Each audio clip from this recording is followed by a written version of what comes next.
Coach factory Palakkad അനുവദിക്കാമെന്ന് കേന്ദ്രത്തിന് തീരുമാനമുണ്ടോ? ഞങ്ങൾ ഇനി മൂന്നാം ടൈം വരുമ്പോൾ സി കൃഷ്ണകുമാർ MP ആയി പോകുമ്പോൾ ഇവിടെ കോച്ച് ഫാക്ടറി വന്നിരിക്കും, ഇവിടെ എയിംസ് വന്നിരിക്കും. ചോദ്യം. സ്ഥലമേറ്റെടുത്ത് കൊടുത്ത കാര്യം മൂപ്പര് അറിഞ്ഞിട്ടില്ല, ഒന്ന് പറഞ്ഞു കൊടുക്കി.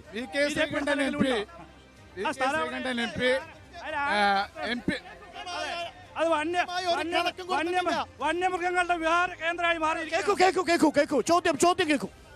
VK ശ്രീകണ്ഠൻ MP ഫണ്ടിന്ന് ഇത്ര കോടി റുപ്യ ചെലവാക്കി പറഞ്ഞു. ഞാൻ ഒലവക്കോട് പ്രദേശത്ത് നിന്നാണ് വരുന്നത്.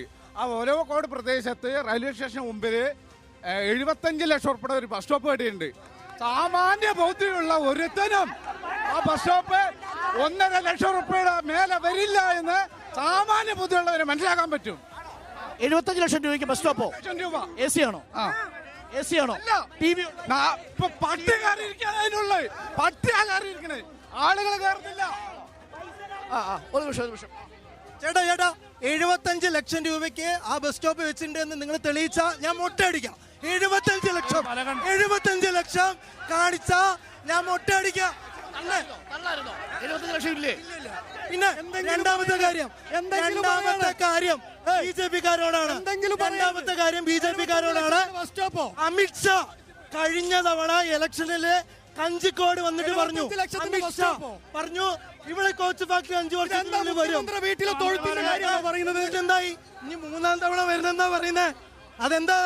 പിന്നെ 24 മണിക്കൂർ ഒരു കാര്യം കൂടെ, കേരള സർക്കാർ ഈ കോച്ച് ഫാക്ടറിയുടെ സ്ഥലം തിരിച്ചു വേണമെന്ന് പറഞ്ഞു. പക്ഷേ ഇലക്ഷൻ ആവാറായില്ലേ? അവിടേക്ക് കേരള സർക്കാർ അങ്ങനെ ഒരു വാദം ഉന്നയിച്ചിട്ടില്ല. നുണ പറയരുത്. തെളിവ് ഞങ്ങൾക്കറിയാം. ഞങ്ങൾ കുറെ കണ്ടതാണ്. അല്ല, ഞാൻ BJP പ്രതിനിധിയോട് സംസാരിക്കാനില്ല. കാരണം രാഷ്ട്രീയ വർഗീയത മാത്രമുള്ളതുകൊണ്ട് കോൺഗ്രസിന്റെ പ്രതിനിധിയോടാണ് എനിക്ക് സംസാരിക്കാൻ. കോൺഗ്രസിന്റെ പ്രതിനിധിയോട് ചോദിക്കുന്നു, നിങ്ങൾ എന്ത് വിശ്വസിച്ച് ഞങ്ങൾ കേരളത്തിൽ ജനങ്ങൾ ഞങ്ങൾക്ക് വോട്ട് ചെയ്ത് തരണം എന്നാണ് ചോദിക്കുന്നത്. CPM ആണോ? ഒരു കാര്യം പറയാം. ഒരു ചോദ്യം കൂടി. അതിന് മറുപടി പ്ലീസ്. അതിനൊരു മറുപടി ക്ലാരിഫൈ ആണ്. ഒരു മിനിറ്റ്. ആദ്യം വർഗീയതയുടെ കാര്യം പറഞ്ഞു. അല്ല, അത് ശരിയല്ല. ഓരോ രണ്ട് മുന്നണികളും ഓരോ സ്ഥാനാർത്ഥികളെയും മതം നോക്കിയിട്ടാണ് ഓരോ സ്ഥലത്തും നിർത്തുന്നത്. ഇതിനെന്താ മറുപടി പറയാളെ? നിങ്ങൾ എന്താ മലപ്പുറത്ത് ചാക്കോനെ നിർത്താതെ? ബിജെപിയാണ് പറയുന്നത്. എനിക്ക് ആദ്യത്തിന് മറുപടി. ഈ വർഗീയതയുടെ കാര്യം പറഞ്ഞു രണ്ട് സ്ഥാനാർത്ഥികളെ മാറ്റി ബിജെപിയാണ്. മലപ്പുറത്തെ BJP സ്ഥാനാർത്ഥിയാരാ? മലപ്പുറത്തെ BJP സ്ഥാനാർത്ഥിയാരാ?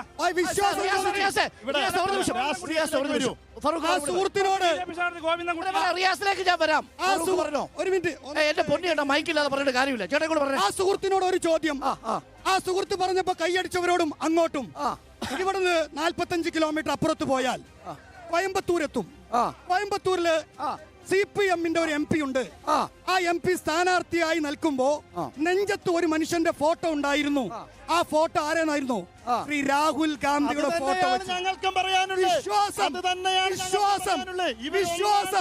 തമിഴ്നാട്ടിൽ വിശ്വാസമുണ്ട്, ബംഗാളിൽ വിശ്വാസമുണ്ട്, ത്രിപുരയിലെ വിശ്വാസമുണ്ട്, സീതാറാം യെച്ചൂരിക്ക് വിശ്വാസമുണ്ട്, പിണറായിക്ക് വിശ്വാസമില്ല, കേരളത്തിലെ CPM-ന് വിശ്വാസമില്ല. കാരണം നരേന്ദ്രമോദിയുടെ മറ്റൊരു പതിപ്പായി SLC ലാവലിൻ കേസ് നിൽക്കുന്ന കാലം കോൺഗ്രസിനെ വിശ്വസിക്കില്ല. മോദിയെ രാജ്യസഭാ തെരഞ്ഞെടുപ്പില് രാത്രി ഒരുമിച്ച് ഭക്ഷണം കഴിച്ചു, രാവിലെ ഒരുമിച്ച് ചായ കുടിച്ചു, അത് കഴിഞ്ഞിട്ട് പോയി നേരെ BJP-ക്ക് വോട്ട് ചെയ്തു. നല്ല വിശ്വാസമാണ്. രാഹുൽ ഗാന്ധിയെ കുറിച്ച്, കോൺഗ്രസിനെ കുറിച്ച്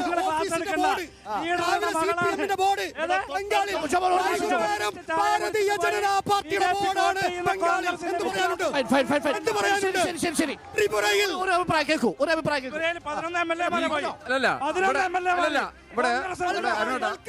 പാലക്കാട് ഈ കുരുക്ഷേത്ര പരിപാടി ഇത്രത്തോളം വളരെ ഗംഭീരമായി രാഷ്ട്രീയ ചർച്ച നടത്തുമ്പോ തൊഴിലുറപ്പ് പദ്ധതി, ഇന്ദിരാഗാന്ധി തൊഴിലുറപ്പ് പദ്ധതി നടത്തിയിട്ട് ഏതാണ്ട് 4 മാസമായി അവർക്ക് പൈസ കൊടുക്കാൻ പറ്റിയിട്ടില്ല. പരാജയമാണോ? കേന്ദ്രത്തിന്റെയും സംസ്ഥാനത്തിന്റെയും പരാജയ. ഇവര് തമ്മിലുള്ള സംസ്ഥാനത്തിന്റെയും കേന്ദ്രത്തിന്റെ 2 തമ്മിത്തല്ല് കാരണം ഇവര് പറയുന്ന കേന്ദ്ര വിഹിതം വന്നിട്ടില്ലാന്ന്.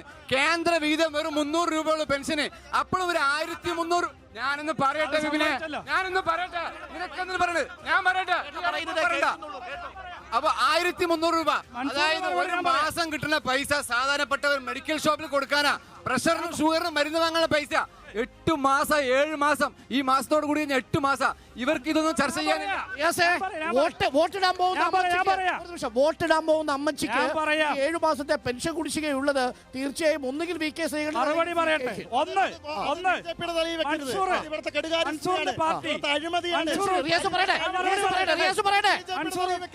കുറിച്ച് പറഞ്ഞില്ല. പദ്ധതിയാണ് ബൂത്ത് സെക്രട്ടറി രാവിലെ ഇറങ്ങി കുളിച്ച് കുറി തൊട്ട് വീട്ടിൽ പോയി ചോദിക്കുകയാണ് ചേച്ചിയെ പെൻഷൻ വന്നോന്ന്. അപ്പൊ ചേച്ചി പെൻഷൻ വന്നിട്ടില്ല. ഈ പാവികളെ പെൻഷൻ ഒരു കാലത്ത് വരല്ലേന്ന് ആഗ്രഹിക്കുന്നവരാണ്.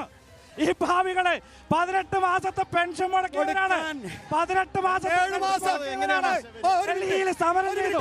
ഞാൻ പറയാം, മുഖ്യമന്ത്രി ഡൽഹിയിൽ സമരം ചെയ്തു. ഞാൻ പറയട്ടെ,